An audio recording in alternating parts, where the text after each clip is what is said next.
பார்க்க வந்த சேதி மட்டும் சொன்ன முல்லையே, பருவம் வந்த தேதி மட்டும் சொல்லவில்லையே.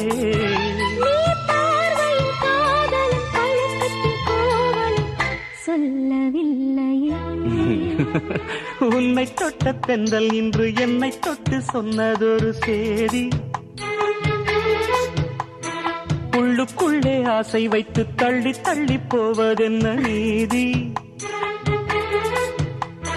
பேச வந்த